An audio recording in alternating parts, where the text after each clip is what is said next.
ही जनता काय दूध खुळी नाही. आज एवढ्या मोठ्या संख्येने आपण आलेले आहात. प्रचंड मोठ्या संख्येने इथं गर्दी झालेली आहे. परवा निषेधाचा इथंच पुढच्या चौकात मोर्चा झाला होता.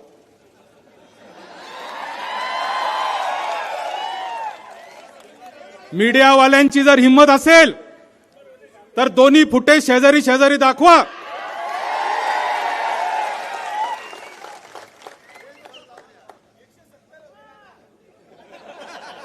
जे होते ते सगळे लाभार्थी होते. आज आता काय चाललंय, आजचा तो प्रसंग नाही म्हणून मी बोलणार नाही. नाहीतर या तालुक्याची घडी कशी तोडता येईल असा प्रयत्न चाललेला आहे. तालुक्याचा विकास कुठेतरी दुसरीकडे घेऊन जाण्यासाठी रिमोट कंट्रोलच्या माध्यमातून इथे काम चालू आहे आणि आपला माणूस त्याला आहारी गेलेला आहे.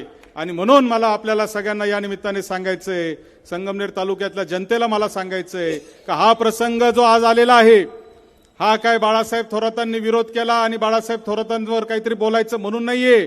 ही तालुक्याची घडी बिघडवण्याचा कार्यक्रम चाललेला आहे आणि तो कार्यक्रम हाणून पाडायचा आहे. तो आजच्या मोर्चातून त्याची सुरुवात झालेली आहे. त्याचा शेवट उद्याच्या काळामध्ये येणाऱ्या प्रत्येक गावागावामध्ये झाला पाहिजे एवढीच अपेक्षा मी आपल्याकडून व्यक्त करतो.